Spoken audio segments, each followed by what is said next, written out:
Good afternoon, everyone. We continue our study in the book of Exodus. We completed chapter 32 at verse 16. Remember, at this point in time, Moses had met with God for a number of chapters to discuss and elaborate on the construction of the tabernacle. And God gave two tablets to Moses written by his own finger. And it was repeated in chapter 32, verse 16. But in that entire process of the first 16 verses, God saw what the people were doing at the bottom of the hill. And there was a case of the golden calf. And so let us continue our study from verse 17, as God had instructed Moses to go down and deal with the situation after Moses pleaded with God not to exterminate the Israelites because Moses showed that he was thinking for the betterment of God, for the glory of God, that it is only better to punish them and not exterminate them and start again with Moses, because that would have been impossible. Knowing what was happening down there, it's likely that God has told Moses what has happened. And so as Moses went down the hill, we begin in verse 17, and then, right? It is something that happened thereafter.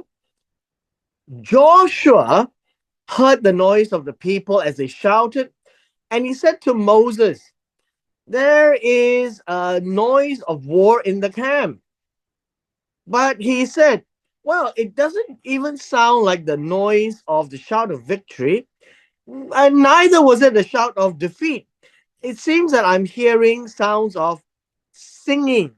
Now, chapter 32, verse 18, the idea here, when it's translated to singing, is very much not the usual word to sing, by the way.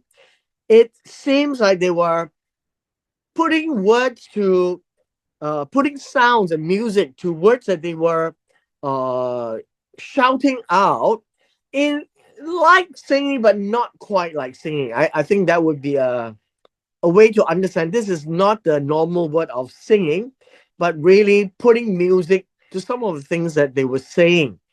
So as they came down in verse 19, and then it was as soon as he came near the camp, and then, now this word is and then. Remember, these are all what we call consecutive events. He came down and then he saw the calf uh, and dancing. Now, this idea of dancing is dancing in, I guess you can say, dancing in a whirl, spinning around. That would be the dancing that we are talking about. So, dancing in circles. Dancing in circles would be the way. It's like celebration. And then we find, and then the nose of Moses became hot. And so Moses' nose refers to his anger. And then after he saw, notice it's about seeing. After he saw, was he, this would say he cast, right? The idea here is he caused to shed away. That's the word. Caused to throw away. The tablets that's mentioned in verse 16, that was in his hands. And then, and this word here is not break, right? Not break. I would think that this word here is better translated as smashed. He smashed them, not break them, So he forcefully threw it to the ground at the foot of the mountain, and that would be Mount Sinai. So, and then he took the golden calf which they had made. Now, I just want to point out to you, it says that they had made, which means that the blame is presently cast upon the group of people who came to see Aaron, gave him the gold earrings, and he burned it in the fire and then ground it to powder. This is one thing that we have to pay attention. How do you burn gold? You can actually burn gold to a certain extent. Not burn gold to melt, but burn gold to a certain extent. It becomes brittle. And then he ground it. And this word is crushed it. You can say crushed it to powder. I think the word pulverize is good.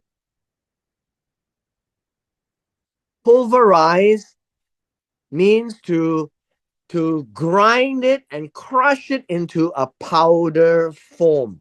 I think that would be a way to talk about it. So ground it to powder is that one word, pulverized. Then we say, and then he scattered it on the water. Now, this idea of water would be the stream that was flowing, and you find that he scattered the gold dust. After he pulverized it, it would be the gold dust that is on the water. And then he made the children of Israel drink it. This is a demonstration, that whatever had happened has no power over them.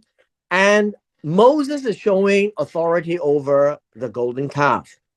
Verse 21. And then Moses said to Aaron, what did this people do to you that you have brought so great a sin upon them? Now, in verse 21, this word sin also means a mistake, right? It's a mistake. And it says that, was there something that the people had coerced you, has threatened you? Now we read in Deuteronomy 9, verse 6, that God was very angry with Aaron. Now it appears that Aaron had his own agenda, allowed them to have a little golden calf to represent Moses while he was gone. It appears that that action had led to idolatry. And so Aaron responded, verse 22, and then Aaron said, do not let the nose of my Lord be hot. Now, this word, my Lord, is Adoni.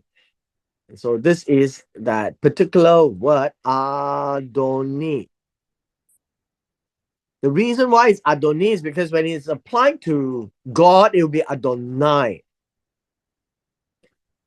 You know the people, they are set on evil. They are, I guess you can say, they are predisposed. They are bent.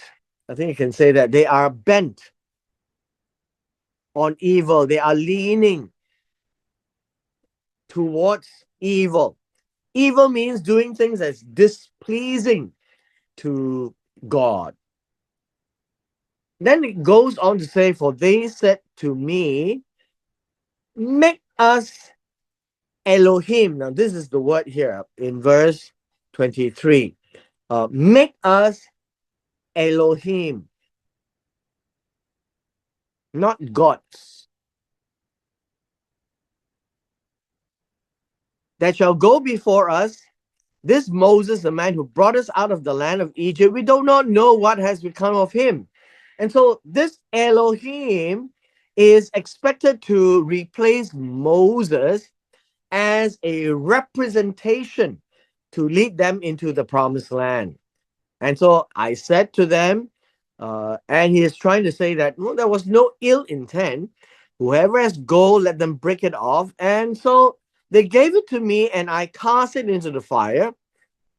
And then this calf came out. And so we need to just briefly attend to this. In verse 24, I think it's important for us to understand that Aaron is not trying to say that there was a miracle that happened, that when he put the gold into the fire, suddenly this calf popped out. This word is emerged. So it emerged from the fire. It is not talking about this male calf. It is talking about the evil arisen from this calf. So in Aaron's mind, perhaps he was thinking he was doing something to appease them so that they do not become too rowdy, give them a little calf to represent Moses as Elohim, because Moses was Elohim of the Israelites. But he wasn't expecting them to run around and worship and serve this little golden calf, and thereby transform this entirety into an idolatry. Verse 25. And then when Moses saw the people were unrestrained, unrestrained means let loose. Let loose really have the idea of very carefree, disregarding everything. That would be a way of understanding this passage. For Aaron had not restrained them to their shame among their enemies. And what this means that Aaron did not restrain them was said that Aaron was not there to hold them back. I think that would be a good word. That he didn't um, he didn't prevent them from going all the way to serving idolatry. And this is to their shame among the people. And this is an important expression. The idea of shame is disgrace. Meaning they came out of Egypt and yet they can come to Mount Sinai and do this disgraceful thing. And then Moses stood at the entrance of the camp and said these words: whoever is on Jehovah's side, come to me. That would be the expression. Whoever is on or for. So this idea is whoever is for the Lord, right? Instead of on the Lord's side, whoever is for the Lord, come to me. And presumably, we find that all the sons of Levi gathered themselves to him. And then he said to them, and them would be the sons of Levi. Thus says the Lord God of Israel, let every man put his sword on his side. Now, this word side is very much on the thigh, right? On the upper thigh, which is actually the side, right? Which is actually the side. And then go in and out from the entrance to entrance throughout the camp. And then let every man kill his brother. Now, I want to point out this to you. Every man kill his brother, every man his companion, and every man his neighbor. This is a very I would say, a very sad case. But the warning to the Levites is this: do not soften your heart, your actions. Why? Because you are going to strike. This word kill literally means to strike with the sword for the purpose of killing. And you are actually killing your brother because they are part of the 12 tribes of Israel. His relative, his companion, his neighbor. So, brother, companion, neighbor, they are all talking about the same group of people. Verse 28, and then the sons of Levi did according to the instructions of Moshe. And then we find this. And then about 3,000 men of the people fell that day. Here we are trying to understand 3,000 of the people are those who had actually bowed themselves. And you're not supposed to bow, right? And then Moses said, consecrate, set yourselves apart today that he may bestow on you a blessing this day. For every man has opposed his son and his brother. Now, it's important for us to understand that this is idolatry. There is no court used, too many people involved, and the Levites turn to be executioner. But this aspect is an exception, not the norm, right? It's not the norm. The reason why we need to be aware that it's not a norm is because the Levites don't go around slaughtering people. They are armed to gather the oppressors to the judgment seat. But in this case, God allowed the Levites to attend to the execution because it's an exception. God is really frightfully angry with these people.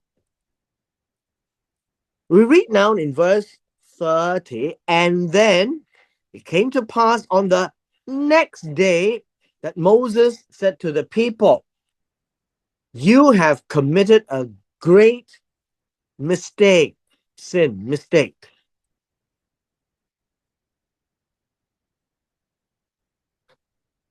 So now, and now I will go up to Jehovah. Perhaps I can make atonement for your sin. Now, this idea of atonement for your sin is this. The execution has already happened. So why is there a need to atone? Now, understand this word atone is to cover so that the anger of God is diminished.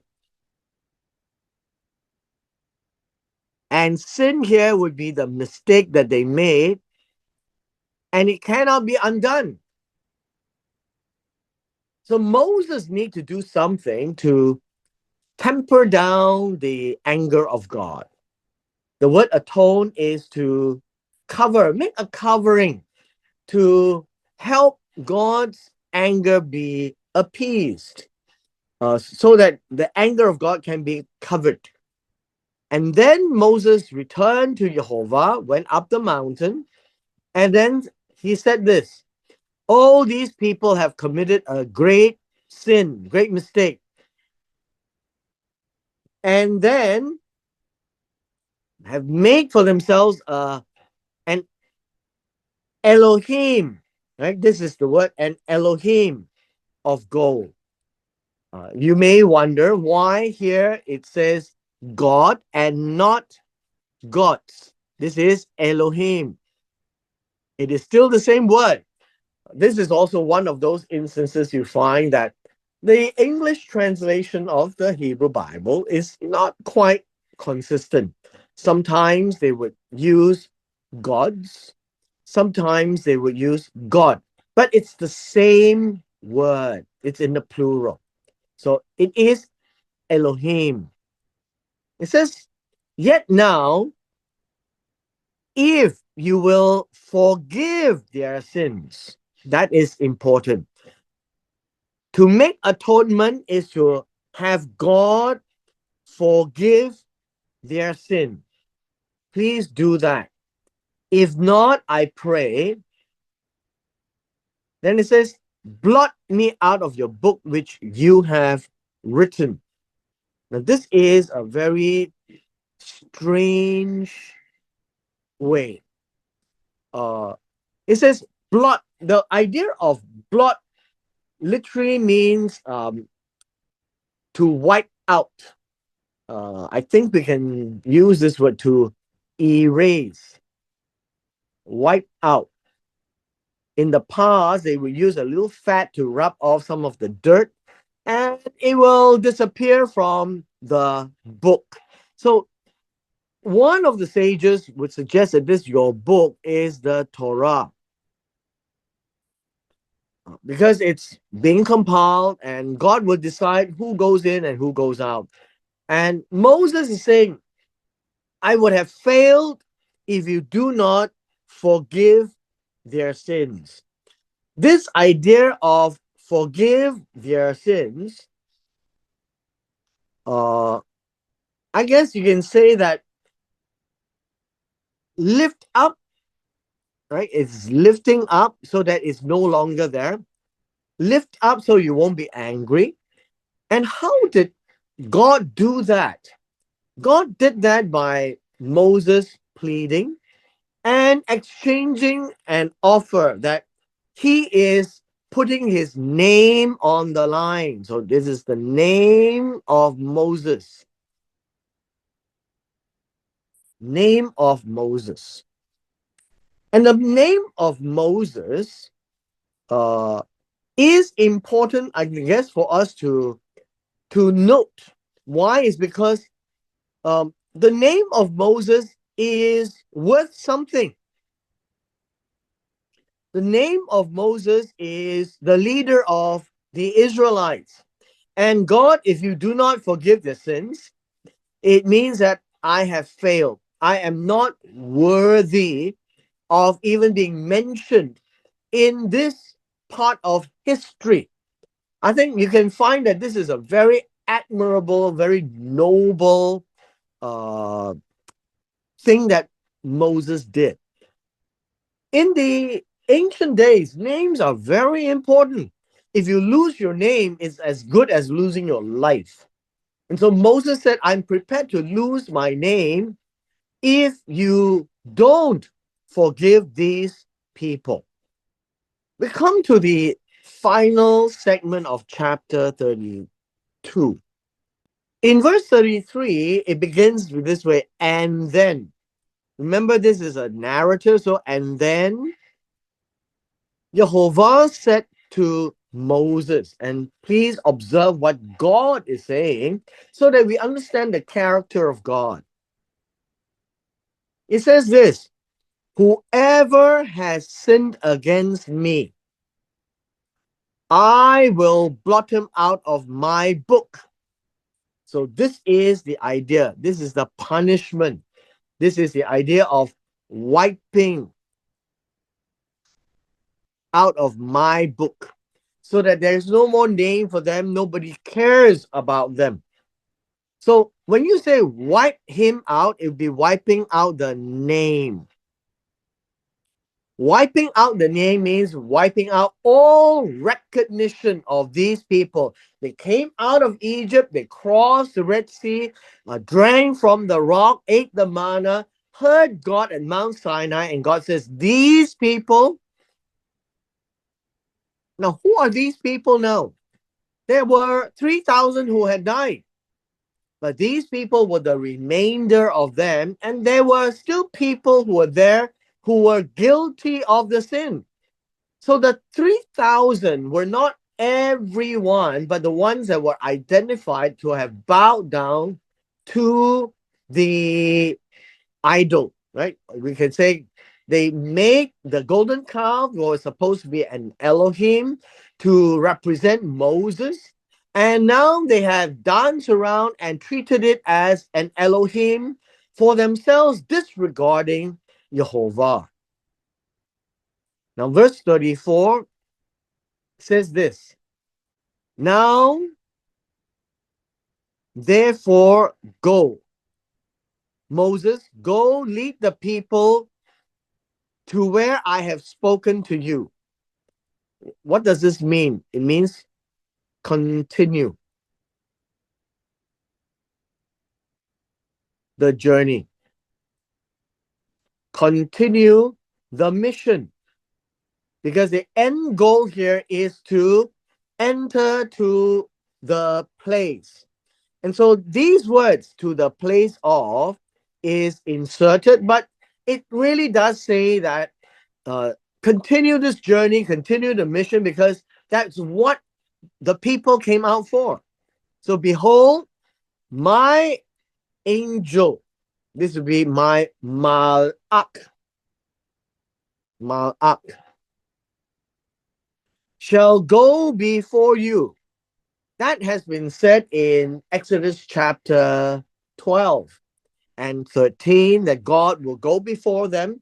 And that expression, God will go before them, is that God is going to send someone, the angel, to represent God.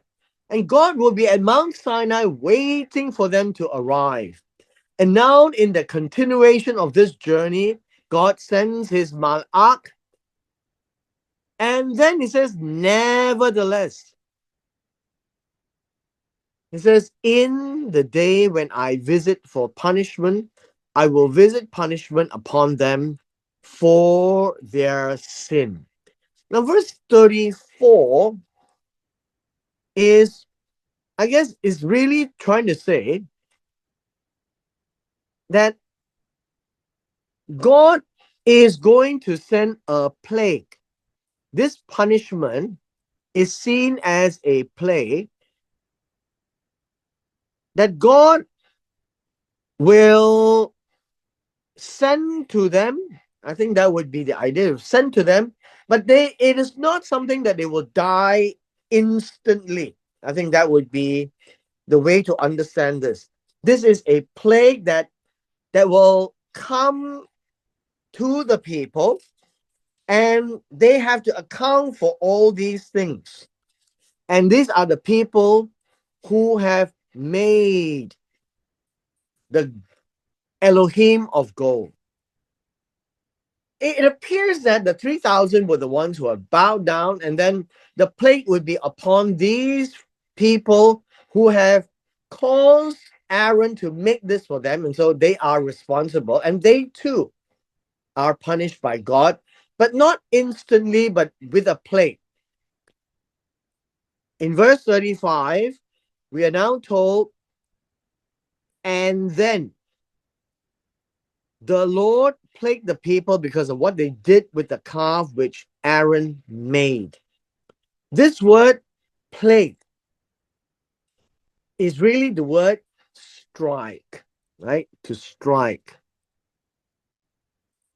And it is the similar words to how God struck the firstborn. And so in the firstborn narrative, God has an angel who would pass by, and when they don't see the blood on the doorpost and the lintel, the angel would go in and kill the firstborn, both man and animal. So that's the idea of strike.